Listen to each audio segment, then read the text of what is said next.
Good morning, Radhe Radhe, जय Shri Ram. Guys, कमर दर्द के लिए एक आसन करेंगे कि जैसे कि कमर में दर्द हो जाता है, अपने आप भी ठीक कर सकते हैं हम अपना कमर का दर्द। किसी को कहने की ज़रूरत नहीं पड़नी चाहिए कि धीरे से करें, अपना कोशिश करेंगे। जो हम क्रिया करते हैं उससे हमें राहत मिलती है।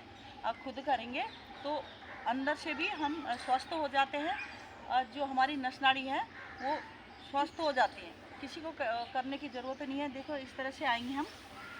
करने का तरीका ऐसे करने का तरीका ऐसा, छाती के बल आ जाएंगे, पंजे खींच के रखेंगे, हाथों को साइड में रखेंगे, इस तरह से माथा लगाएंगे, इस तरह पंजे खींच के रखेंगे, एड़ी पंजे मिला के रखेंगे, श्वास भरेंगे, राइट पैर इस तरह से उठा देंगे। ये देखो, इस तरह से उठाएं, होल्ड करके रखेंगे, श्वास छोड़ते ही इस तरह से ले जाएंगे, जमीन से टच करेंगे। देखो कितना खिंचाव पड़ रहा है साइड का। साइड में बहुत ही फर्क पड़ रहा है, खिंचाव दबाव पड़ रहा है। होल्ड करके रखेंगे, फिर पैर को लाएंगे, सीधा करेंगे, इस तरह से होल्ड करके रखेंगे, फिर धीरे धीरे से दूसरे पैर से पैर मिला देंगे, इस तरह से माथा लगा के ही रखेंगे। फिर दूसरा पैर उठाएंगे, इस तरह से उठाएंगे, होल्ड करके रखेंगे। ये हमारे कमर दर्द के लिए रामबाण क्रिया। ये देखो, ऐसे करके कितना खिंचाव पड़ रहा है। करने का तरीका होना चाहिए कि हमारे जो दर्द है साइटिका का वो ख़त्म हो जाता है। फिर सीधा ऊपर ले जाएंगे, धीरे धीरे से वापस आएंगे, पैर से पैर मिलाएंगे, एक बार फिर करेंगे, पुनः करेंगे, श्वास भरेंगे, पैर को उठाएंगे, इस तरह से श्वास छोड़ते ही इस साइड जाएंगे। ये देखो खिंचाव पड़ रहा है बहुत, होल्ड करके रखेंगे,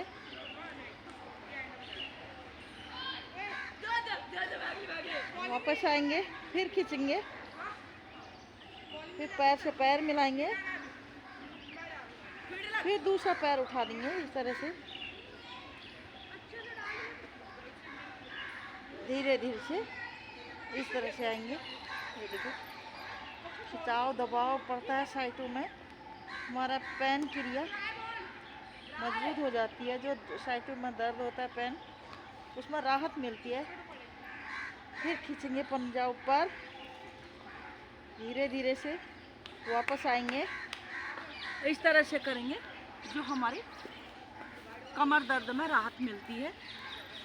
कमर दर्द के लिए बहुत ही अच्छी क्रिया है। इस तरह से करें, अपना कमर का दर्द ख़त्म करें और बहुत ही लाभदायक आसन है। एक आसन करते हैं, कई लाभ मिलते हैं। बार बार मैं ये कहती हूँ कि एक आसन करते हैं तो कहाँ कहाँ दबाव खिंचाव पड़ता है अपना शरीर में महसूस करें।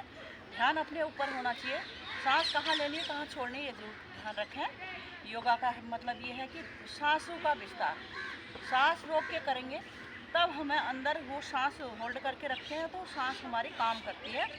काम इसलिए करता है, जो हम सांस रोकते हैं हमारा फेफड़ा ऑक्सीजन ऐसे फूल जाता है, फिर वो पूरा हमारे शरीर में ऑक्सीजन फैला देता है।